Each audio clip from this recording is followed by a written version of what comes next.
in two steps. We had to get our ad out of the way so I could move on to my next topic here, which is Mr. Derrick Ellis, the big star stage and screen. Here's the deal. I wanna go through the whole thing. Let's go through the whole thing here. I was asked by a couple members of the indie wrestling community in the state of Kansas to squash the heat with Derrick Ellis. Him and I have a little bit of heat. Let's go through this whole thing. I believe it was March, April of this year. No, it was before that. It was last year. I was invited, along with the fabulous Bob Hunter, to a wrestling event that Derrick did in Salina. And I had been told by several people that he puts this thing on called RWE. And it is the craziest thing you've ever seen. It is, it's wrestling. And I was like, oh, what do they do it? What do they, Bicentennial Center? Where do they do these things? People said, no, they do it out of his backyard. And I'm like, backyard wrestling? I've seen backyard wrestling. It's a lot of that. It's just crap. People are like, no. This is the coolest thing you've ever seen. So we show up, and they do it in the front yard. The infamous front yard wrestling show. Well, while I'm there, it rains. Of course. Being an outside event, it rains. But they go ahead, they keep doing the event. They had me as the ring announcer. Now, of course, they were going to broadcast this on Access TV. I don't know if it ever got broadcasted on Access TV. If it didn't, I want to get all the cameras. I want to edit everything up and put it on Access TV because it is the coolest thing in the world. And at the time, I had my little feud with Access, and that's been squashed and everything. So now we're going to squash this thing with Derrick. Well, I go to the show. It is the coolest thing I've ever seen. Now, at the show, Mike Clares from the Rusty Needle makes an appearance. And he'd showed up to watch Colton Gardelman from Victims of Spotlight, the rock band, who was wrestling on the show. Well, at the end of this show, me and Mike are talking, and Mike's like, I've heard of backyard wrestling events, but he goes, I've never heard of any that are well attended. He goes, there was like 150 people here at one point. And I said, yes, there were people in their cars across the street. I was amazed by this thing. This was, and this was not on a public, this was not like drive-by viewing, I guess, lack of a better term. When we hold our Concerts for a Cause events, when we used to hold them downtown here in Hutchinson, we held them on Main Street at the Avenue A Park. Okay, Avenue A Park is like in the middle of Main Street. On one side of Main Street. You're going to drive past it. During the summer, people have their windows down. You're going to hear the music. So, they had this wrestling event that was well attended. I'm amazed by this. So they have this event. I then start talking with Mike about wrestling. How come there's no wrestling in Hutch? How come we don't do wrestling in Hutch? Need to do wrestling. Okay, now Mike, full disclosure, of course, is on the board for Concerts for a Cause. So we're looking for a fundraiser event to try to put together for Concerts for a Cause. But we don't want to throw a concert because that's what we do. We thought we'd throw a wrestling event. So I reached out to the Midwest Mangala, Mr. Lance Chafin. And I had him and his associate at the time, Outlaw, come to a board meeting. Sat down, had a good time, talked back and forth. They, explained themselves very well. They put themselves over, did all the stuff. We come out of that meeting. We're going to do a wrestling event with these guys. Okay. I still have in the back of my head the front yard wrestling thing. But I'm like, they're going to do stuff with Lance. Okay, Lance goes on to do a show in Wichita. The event bombs. It bombs. As my guy Trev Williams says, the only saving grace was the fact they had the two blonde kids from Kansas City there and Angel from ECW. So they went ahead. They had this event. Mike and I go to the event. Lance wants to get an advance on the money 3 months in advance. And Mike's like, we're not doing that. Because we all knew what he was going to do. He's going to throw another Wichita event. And then he'd never throw an event for us. And there'd be no contract. You wouldn't be able to sue him. There'd be all sorts of problems. And there went our money, and it went out the door. So they decide to start talking some smack back and forth to Mike Clares and Mitch and Pena and myself and a few people. Why aren't they giving us the money? Why aren't they giving us the money? They start, talking all sorts of smack. So they decide to terminate this. They're not going to do anything with them. Well, a couple months later, Mike and Pena and Mitch attend a wrestling event in Larned, Kansas for Flex Reed, which Derrick is at. Now, I've asked Derrick to meet with Mike at a certain point. So we sit down, we talk. Derrick puts himself over. I put over Derrick like nobody's business. I wish I would have pin cammed that meeting. People used to, Cousin Chris from Jiggy TV used to call me a wrestling manager. He used to talk about how you put over people who don't deserve to be put over. In this case, Derrick had thrown this front yard wrestling event. I put him over like he was the guy behind WrestleMania.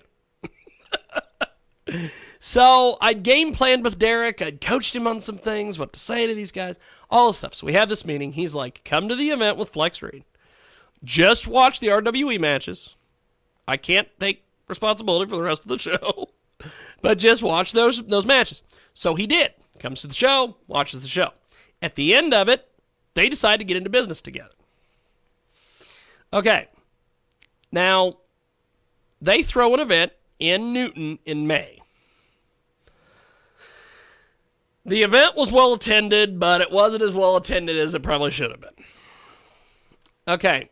Then, I've at this point become the social media manager, I guess, if you want to use a radio term, for the RWE. Well, I immediately start seeing... Now, I'm also doing video for them at this time, and I'm also helping edit some of the shows along with Burgess. And I start seeing big announcement. They're going to have a big announcement. And I'm like, big announcement? What are they doing? So I message Pena. Pena's like, I can't tell you. Of course he can't tell me. So I thought, well, I'm going to hold it, Derrick. Okay, now, in my head, I start thinking, big announcement. They brought in Hulk Hogan. Big announcement. They've got a television deal. Big announcement. We're going to run the Kansas Star Casino. Big announcement. We're bringing in Bobby Lashley. Big announcement. They're bringing in Diamond Dallas Page. That whole thing where I go, big announcement, is stuck in my head now. Now every time I talk about things to them, and I'm going to be like, big announcement, I'm going to go get me some cheese fries. So, it's Summon Stuff. Summon Stuff doesn't exist anymore. But it's not like Blockbuster. Blockbuster still is around. Summon Stuff is not. So, I get a hold of Derrick, and I said, hey, what's the big announcement? Can't tell you, bro. I'm like, wait a second. I'm doing your video for you. I'm your social media guy. I'm part of the team. You don't need to kayfabe me on this. Can't tell you. So after a little back and forth, and at that time we were getting ready to go to Spencer, Iowa, which I probably should have went. Now that after all the crap that we've gone through this year. But, including this. I go ahead, and he tells me, he says, Chris Crazy's coming in. Chris Crazy's coming in. Oh, my God. Okay, now Chris Crazy, I don't personally know Chris Crazy, but according to things that I've seen online about this kid, he doesn't know how to wrestle. So, he also does a Sub-Zero for Mortal Kombat ripoff, including he does the whole, that thing too. So, complete with that gimmick. So we go ahead and Chris Crazy's coming in. Okay, I'm like, why couldn't you just tell me that?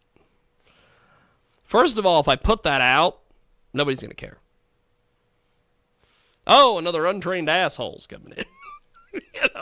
What? So, we're going to do shows with Chris Crazy and Salina, and oh my God, Chris Crazy.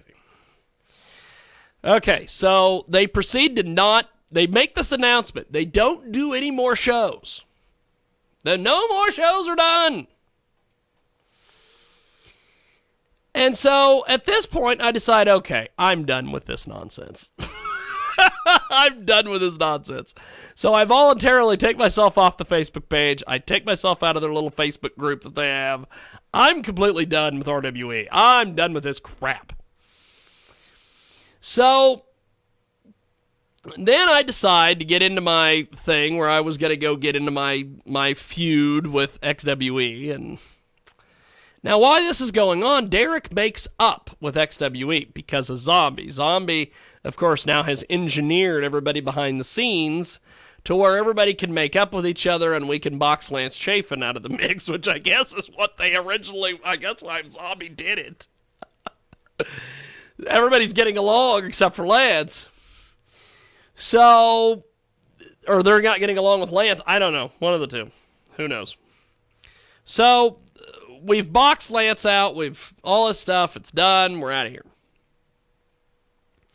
Well, while this is going on, Derrick used to be with the XWE guys. And I think what's going on is that he really wanted to get back with these guys. And really wanted to be buddies with his friends again.